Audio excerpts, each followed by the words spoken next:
Greetings, friends. It's time for the Joy Face.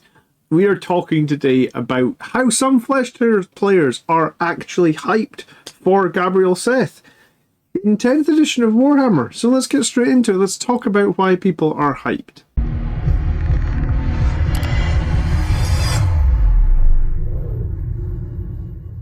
If we are just meeting, then I am John, the Blood Angels Commander, and every week on YouTube we talk about making you a better Blood Angels player, so please do consider liking or subscribing if that's something that you are interested in. So, usually what happens when new rules are put out, if they are perceived in any way weaker, pretty much in any way, shape or form, people are instantly very negative. Here on the Blood Angels Commander channel, we are trying not to buy into this form of thinking. Yes, Sons of Sanguinius Detachment isn't amazing. I guess a bunch of people, myself included, have been using the Gladiatus Detachment, but I still think the Sons one is good. I've said that a couple of times now. So let's try and look at some of these changes. And I want to say a big thank you to MrSpeedy29, who left me a comment why he's super hyped for Seth, and it really helped me influence, or help me make this video, really.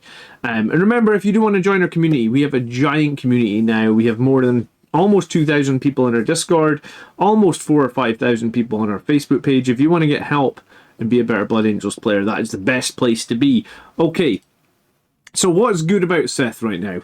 So he's toughness 4 and he moves 6, which on the paper doesn't look all that great, but he is one of the few characters, I think he's the only Blood Angels character, well technically he's a Flesh Tear, but he is now a Blood Angel, right?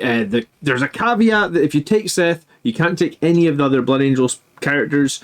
Most of the other Blood Angels characters possibly are not that good right now. So if you did want to take Seth, I'm not sure you're losing as much as you maybe think you are. The cool thing about Seth is his weapon has managed to hold on to damage 3. There's basically none of that in melee anymore. I don't think there's a single way to get a damage 3 weapon in melee for Blood Angels, so Seth might be your only way of doing that. And he has sustained hits 1. So 6 attacks, 2 up, 8 minus 2, 3. So Seth at the moment is still Firstborn, so he is still attaching to Firstborn units. That's maybe the caveat of running Seth, and he has no jump pack, which has been a problem for him for as long as I can remember. Lord of Slaughter has been changed, so now if he's leading a unit, it's eligible to declare a charge in a turn which is advanced. So although he doesn't have the jump pack now, he has advance in charge. So this helps him a lot with his mobility. It means you can advance every turn with Seth. And yes, you're not going to always make those long charges, but you can try. Whirlwind of Gore. For every 5 enemies within 6 inches of Seth, you're getting 1 bonus attack, which I imagine means most of the time, if you're fighting infantry, you're getting 1 bonus attack. I think I've used something like that before in the Death Company Captain, before against Sisters of Battle, and maybe got 4 extra attacks. But I think infantry are going to be less prevalent now. But I guess in certain battles against big blogs with Necrons, you might be able to get 2 or 3 additional attacks here. So, the cool thing that Seth used to have is Seth used to get to fight twice. Now he doesn't have that. But he does have 6 attacks, which is a good number of attacks. 2 up, and they are 3 damage attack with sustain. He can join Assault Squad, a Command Squad, a Tactical Squad, or the Vanguard Veterans Squad. Based on my experience, and I did a video a few weeks ago about Tycho and a Command Squad, the Command Squad's actually pretty flexible and a pretty cool squad. Everyone in the Command Squad has 2 OC, everybody has 3 wounds, you've got like 3 storm shields in there. So if you want to look at the video of Tycho and the Command Squad, I'll link that up above. Check it out. It's interesting. And Seth could join them. Here's the caveat that says basically if you take Seth, you can't take any other epic Blood Angels hero. But you could still take like a Sangre Priest, or you could still take something that is not a named character. So the way I was looking at it is you probably want Seth to join a melee unit, so that is Assault Squads and Vanguard Veteran Squads. Unfortunately, this isn't the Assault Squad with a jump pack, because the Assault Squad with the jump pack's that sick unit that does all the mortal wounds when you learn the charge. But so I started thinking about Vanguard Veterans. Vanguard Veterans with Seth would be pretty cool. In 9th edition, you basically MrSpeedy said you only really got to fight once with him because he would kill whatever he was attacking, so the fight twice was kind of irrelevant. If he didn't kill what he was charging, chances are whatever was fighting him, usually killed him. So you never actually got to fight twice with Seth. So you usually ended up with only 7 attacks on the charge with Savage Echoes. So now you're on 6 attacks, plus 1 for every 5 models within 6. You are strength 9 probably if you're the Sons of Sanguinius detachment. And I guess if you are the Sons of Sanguinius detachment, you're getting that extra attack. So the second you fight 5 models within 6 inches, it's 8 attacks, strength 9, and it's 3 damage. And I think 3 damage is the thing to note. But yes, I mean, he's just a toughness 4, 6 wounds, 4 up invulnerable save. He's not surviving up against much at all. I think that's safe to say. So, but it's different now, because obviously the enemy need to chew through the whole squad before they can kill Seth. So if you get 5 guys with Storm Shields in the Vanguard Veterans squad, then they got to chew through 10 wounds and a 4 up invuln, and that could be really the way to make Seth good. So here in 10th edition, you're going to get 7 attacks on the charge. Each time it's strength 9, and now you have a 12-inch bubble, which I didn't realise straight away. It is a 12-inch bubble to farm extra attacks, because it's 6 inches with Seth in the middle, right? So make sure Seth's on a 32mm base. He is legal on a 32mm base. I think he does come on a 25, but he is legal on a 32. So get him on a bigger base, because that will give you a bigger circle.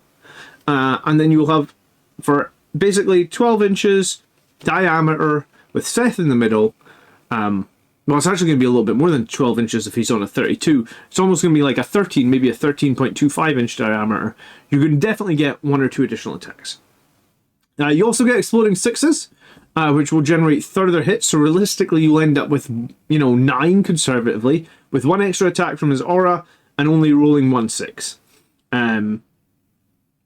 Depending on if you spike here, and depending on how many enemies, you could even get 11 or 12 attacks for Seth. So if you think of it that way, and you assume that most of the time he got killed before he could fight twice, in 9th edition, on paper 9th edition, he looked really good, but in 10th he actually seems like he's better. And possibly he is just better in 10th because no one has 3 damage in melee anymore for Blood Angels. No one. Oh, I lie. Centurions, Assault Centurions can have 3 damage. Nothing else has it. And Assault Centurions move 4 inches, so I mean, I guess you could advance and charge them in the Gladiators detachment, but yeah, they're slow as shit. So, okay. So, we think Seth is good now. Potentially, but maybe here comes the fun part.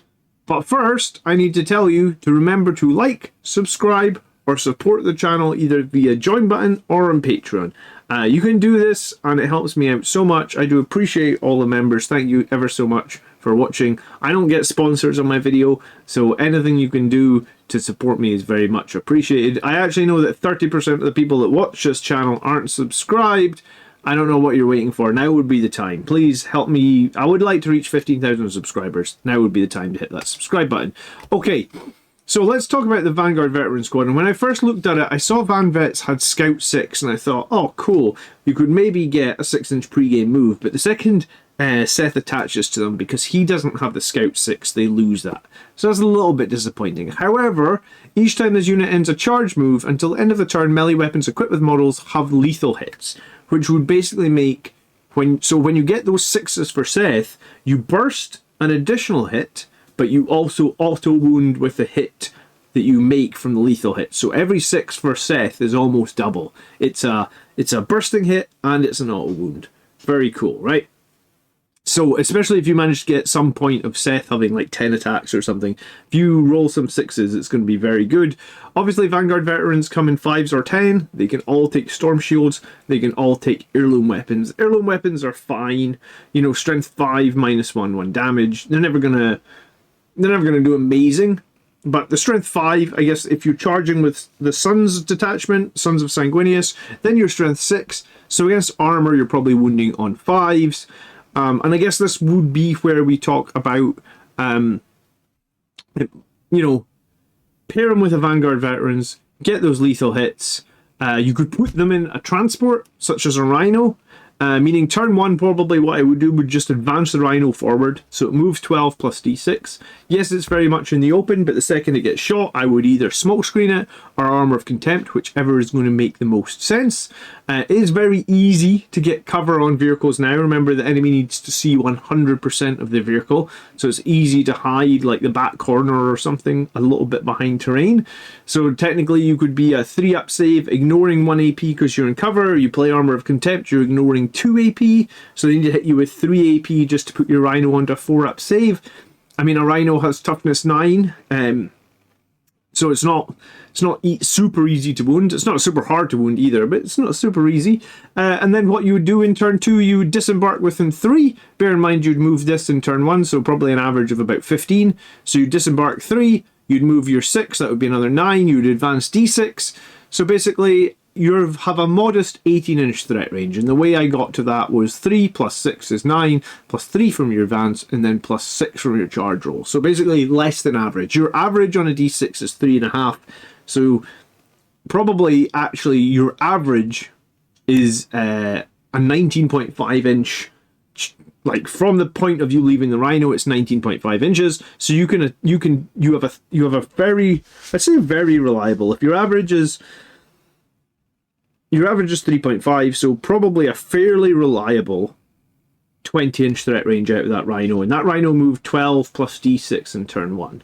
So Seth being able to advance and charge all game makes him a lot scarier. Getting him in a transport makes a lot of sense. I mean, you could bring him in from reserve. I think I prefer to throw him in a transport though, because if you have a transport like that, the enemy know they need to get rid of it. It can save a lot of firepower going into other models that you maybe want to keep alive as well, such as Gladiator Lancers or Predator Destructors or whatever else armor that you are running at the moment, because armor, I think most people are running quite a bit of armor or transports to get things across the board, right? So obviously I mentioned the Rhino, toughness 9, 10 wounds. I mean, the Rhino does have a hunter killer missile, but I guess I probably wouldn't shoot that turn 1. You would just advance, try and get as far forward up the board as you can. And then you could add a Sangre Priest into the Seth squad, right? And a Sangre Priest would basically give the unit a 5-up Feel No Pain that could really stack well with that 4-up invulnerable save, and I guess it's protection against mortals as well. We know there's a lot of mortals getting thrown about. And this would improve the AP of weapons in that unit by 1. So Seth's weapon would now become -3, and the Vanguard Veterans would become -2. The chainsword for the priest, for whatever it's worth, would be -2 as well. So finally, let's spice things up. We've added the priest, so we've got the extra durability. We play Red Rampage. So Red Rampage gives us +1 to wound, because we get Lance on the charge. Weapons with Lance, each time an attack is made, we get +1 to wound. So Seth, with +1 to wound, can wound any armor in the game on 4s. Bear in mind, 6s are bursting additional and also auto-wounding at 3 damage. So that's the best we've got for Blood Angel's character. And I guess it means that your Vanguard Veterans are probably... they would be wounding up to toughness 11 if you're in the Sons of Sanguinius on wound rolls of 4, because that would be 5 with your +1, and again 6s would be auto wounds. So Vanguard Veterans, there's 5 of them, 5 attacks each from Sons of Sanguinius detachment, so 25 attacks. 6s are auto wounds, wounding on 4-up.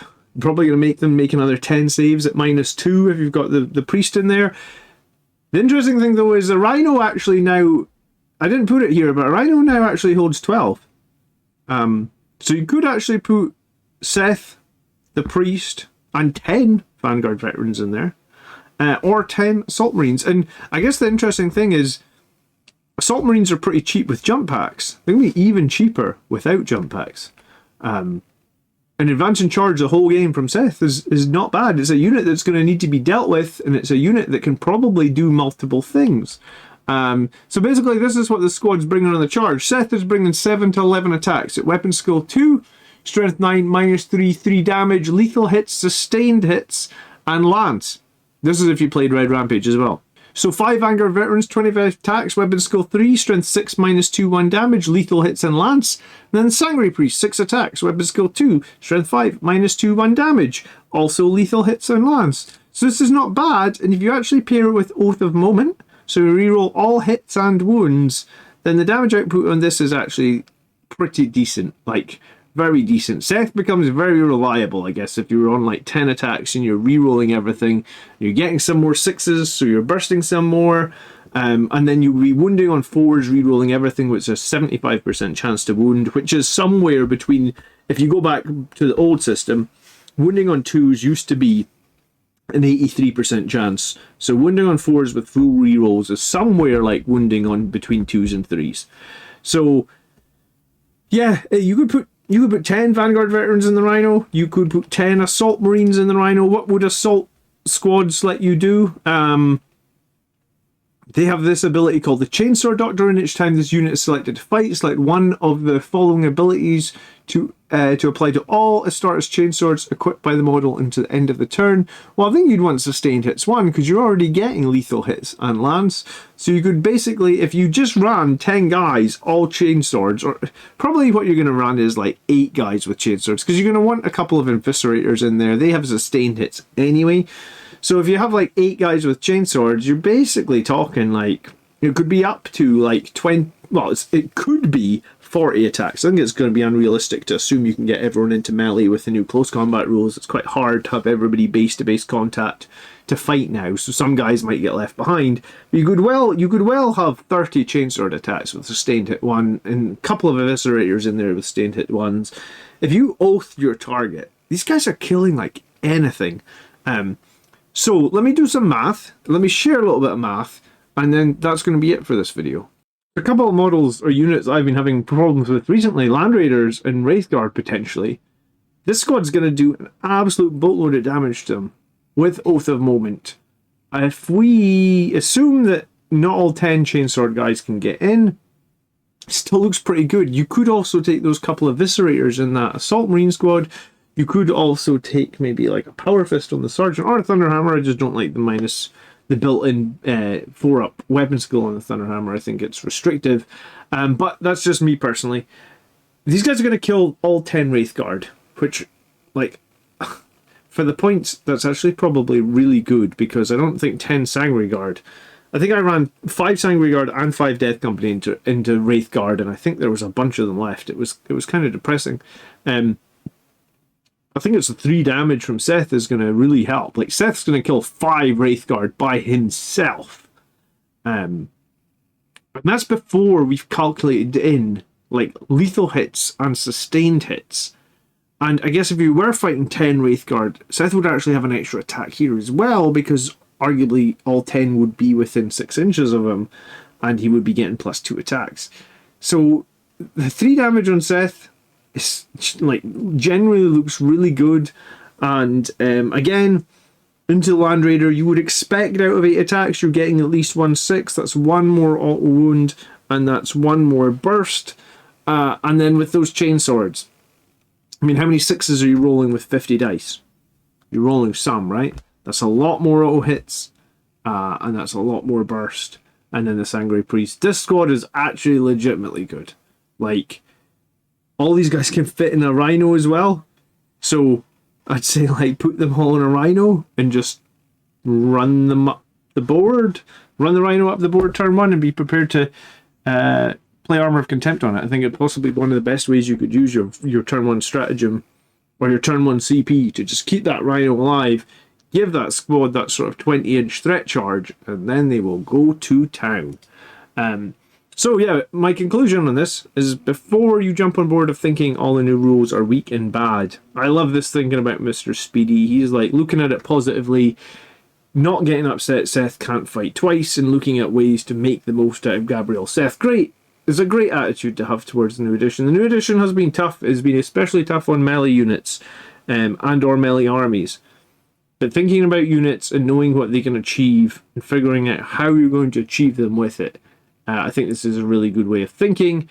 Like I said, you could pile 10 Vanguard Veterans into the Rhino as well. If you wanted to go Vanguard Veterans, that keeps your lethal hits and gives you a lot of storm shields.